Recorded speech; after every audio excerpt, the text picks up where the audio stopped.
반갑습니다. 오늘도 새벽 돌베개에 오신 성도님들을 주님의 이름으로 환영합니다. 오늘 우리에게 주신 또 목요일의 이 날을 하나님의 말씀으로 함께 잘 살아가는 우리 모두가 될 수 있기를 바랍니다. 오늘도 마태복음 말씀을 연이어서 함께 묵상하도록 하겠습니다. 오늘 함께 보려고 하는 마태복음 말씀은 13장 18절로 23절까지의 말씀을 보겠습니다. 제가 세 번역으로 봉독해 드리도록 하겠습니다. 너는 이제 씨를 뿌리는 사람의 비유가 무슨 뜻을 지녔는지를 들어라. 누구든지 하늘나라를 두고 하는 말씀을 듣고도 깨닫지 못하면 악한 자가 와서 그 마음에 뿌려진 것을 빼앗아 간다. 길가에 뿌린 씨는 그런 사람을 두고 하는 말이다. 또 돌짝밭에 뿌린 씨는 이런 사람이다.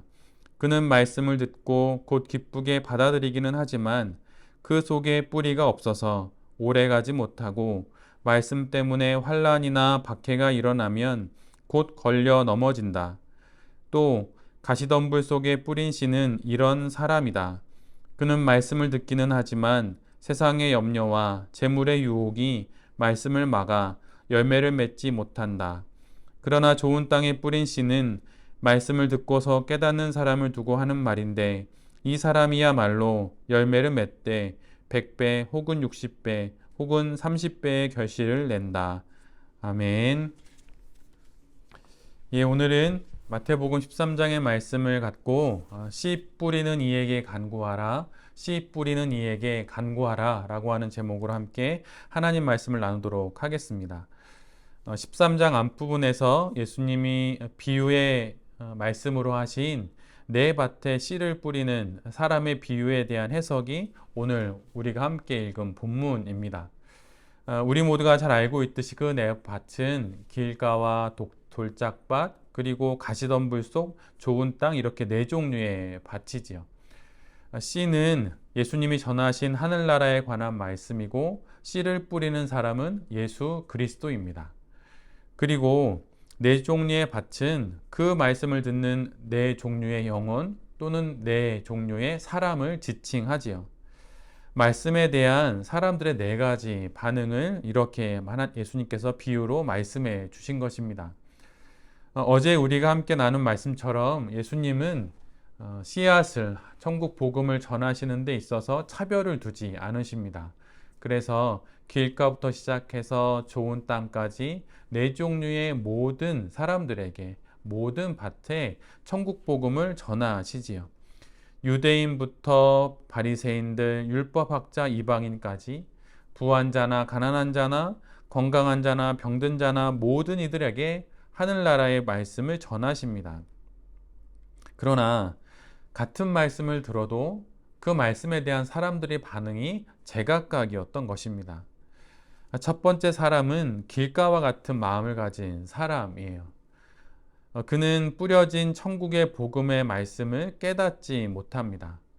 그러자 악한 자가 와서 그 뿌려진 것을 빼앗아 가지요. 소중한 것을 소중한 줄 모르면 그것은 더 소중히 여기는 사람에게 아니면 다른 마음을 품고 있는 사람에게 빼앗기는 법입니다. 하나님이 좋은 것을 주셨습니다. 그런데 그것의 소중함을 모르니 악한 자가 그 소중한 것을 빼앗아 가는 것이죠. 신앙이 공부로 다 되는 것은 아닙니다. 그런데 지식 없이 공부 없이 신앙생활을 한다는 것은 매우 어려운 일이에요. 복음이 얼마나 소중한 것인지 예수님께서 우리에게 전하신 복음의 의미가 무엇이고 그 뜻이 무엇인지 공부하고 아는 것은 사실 신앙생활에 매우 큰 도움이 됩니다. 그런 지식이 없기에 복음이 얼마나 소중한 것인지 모르게 되고 그래서 그것을 잘 보관하지 않게 되고 결국은 악한 사람들에게 빼앗기게 되고 이후에 후회하게 되는 것이죠. 촛대가 옮겨지고 나서 후회할 것이 아닙니다. 소 잃고 외양간 고친다는 그런 말이 있는데 정말 소가 소중하다면 외양간을 그 전에 고쳐야 하는 것이죠. 이런 성실함과 꼼꼼함이 신앙에 필요합니다. 그냥 착한 마음을 품으면 되겠지. 그렇지가 않아요. 성실하게 꼼꼼하게 상황을 분별하여서 내게 주신 복음과 신앙이 무엇인지 잘 이해하고 그 신앙으로 살아가는 삶의 선택들이 무엇인지 그 신앙에 비추어서 내 영혼의 씨앗에 심겨진 그 신앙에 비추어서 그것을 판단해야 하는 것입니다. 만약 그런 지식이 없다면 길가에 떨어진 그런 씨앗과 같은 그런 말씀이 되는 것이 바로 내가 가지고 있는 복음이 되는 거죠. 그래서 늘 언제나 내가 말씀을 소중히 여길 수 있는 그런 마음을 가질 필요가 있습니다. 두 번째 사람은 돌짝밭과 같은 마음을 가진 사람을 말합니다. 성경에서 자주 등장하는 표현 중에 하나는 특히 구약에서 그런데요. 강팍한 마음, 이런 표현이 많이 등장합니다. 근데 그거의 원어적인 의미는 돌과 같은 마음이라는 뜻이에요.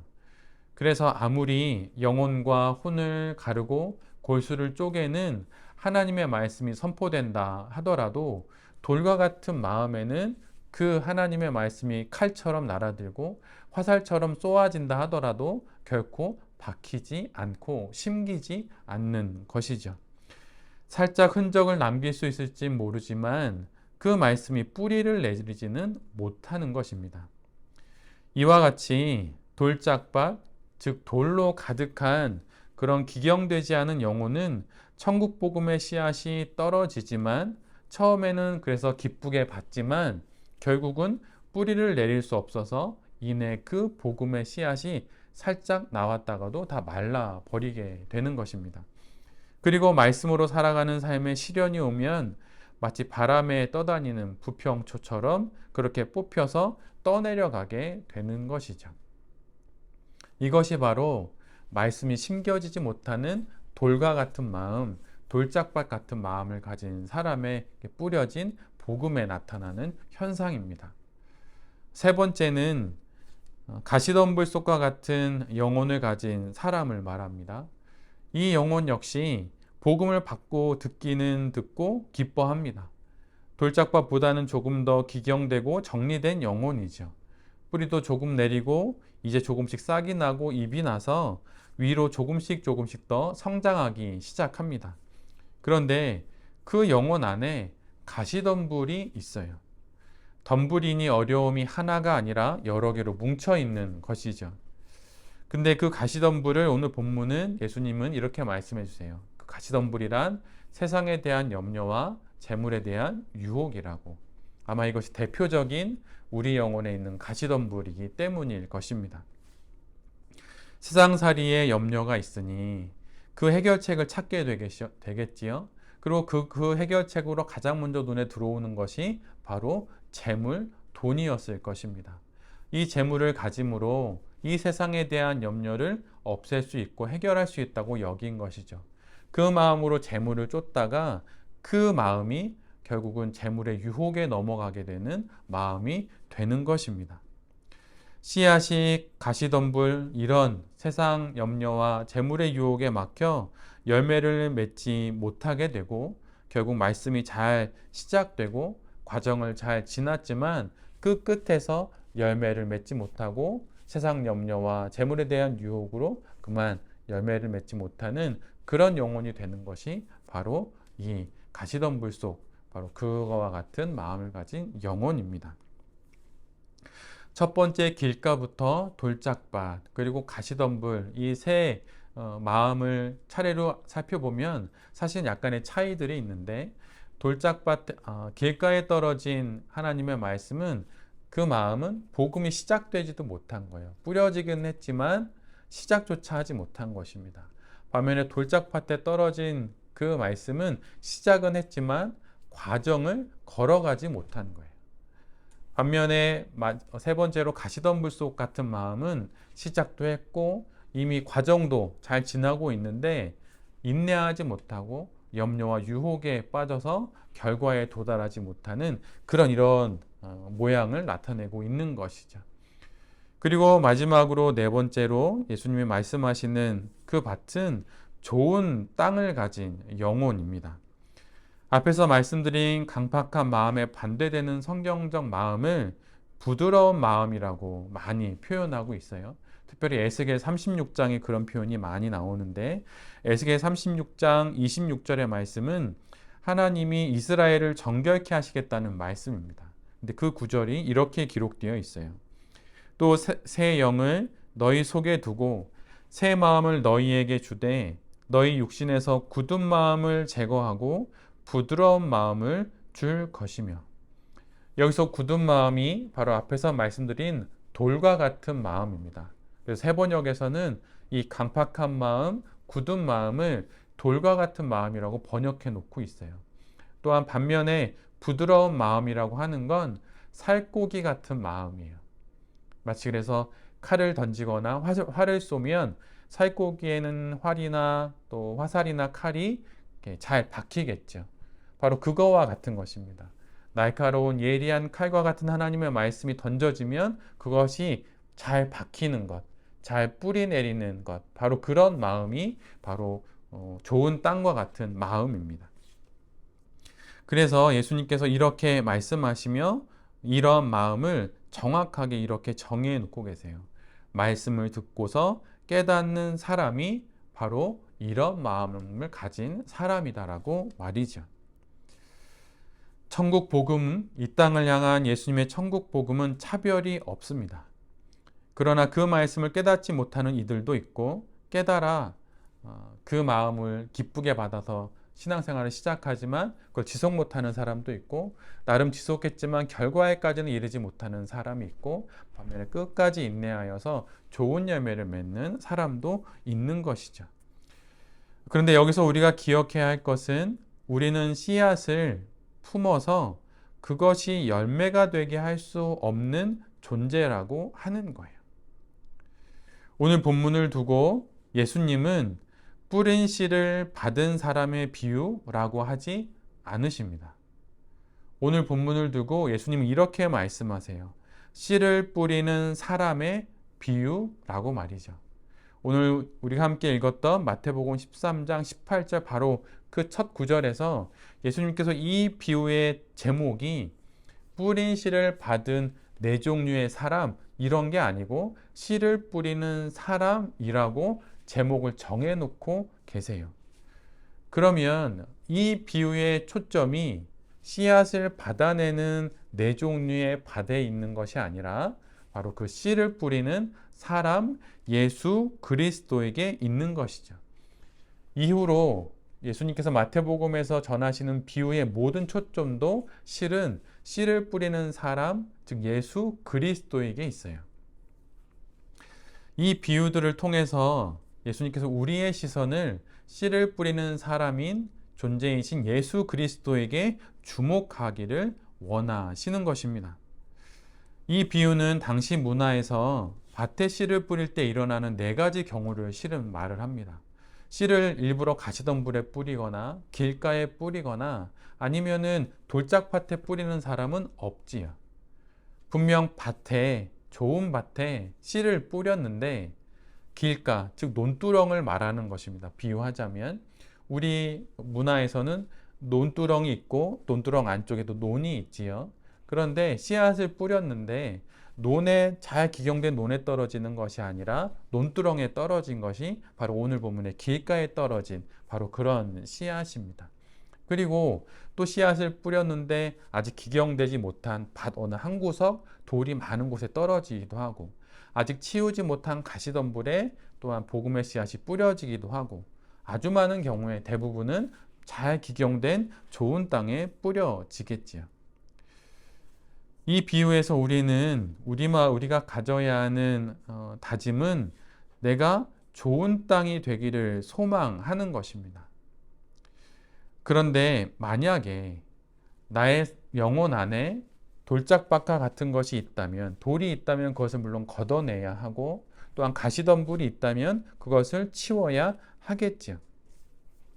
그런데 이 비유에서 우리가 주목해야 하는 것은 지금 내가 좋은 땅이든 아니면 내가 가시덤불과 같은 땅이든 돌짝밭과 같은 땅이든 길가의 땅이든 상관없이 지금 씨를 뿌리는 이이신 예수 그리스도께서 내가 내 안에 영혼 안에 있는 가시덤불을 치워주시기를 그리고 내 안에 있는 돌짝밭과 같은 나의 이 영혼을 기경하셔서 그 돌을 다 걷어내주시기를 아직 밭의 모양도 갖추지 못한 나의 이 길가와 같은 마음을 기경해 주시기를 씨 뿌리는 이에게 간구해야 한다고 하는 거예요.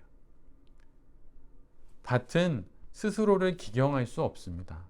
돌짝밭이 스스로 돌을 걷어낼 수 없어요.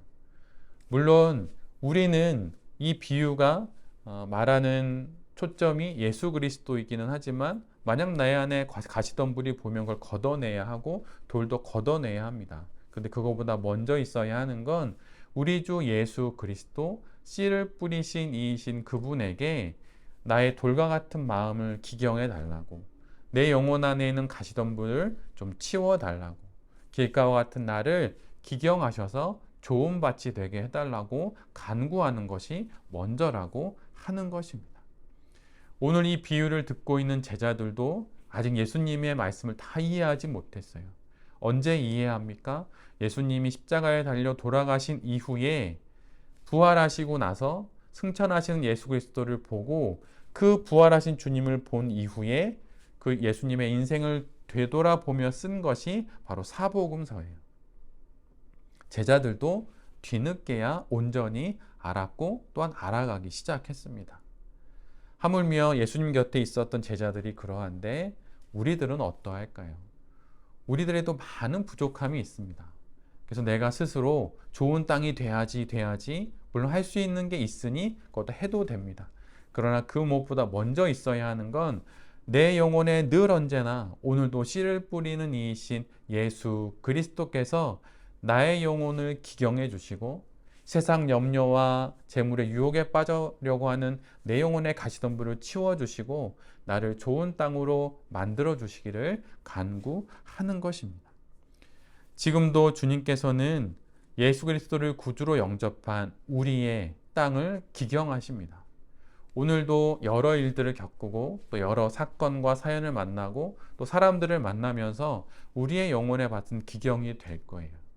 근데 그럴 때 주님께서 씨 뿌리신 이이신 그분께서 우리의 영혼마저도 깊게 기경해 주심으로 좋은 땅을 만들어 주실 것을 믿고 주님께서 내게 주신 내 영혼에 뿌려주신 복음의 씨앗을 잘 품고 오늘 하루도 살아야 할 것입니다.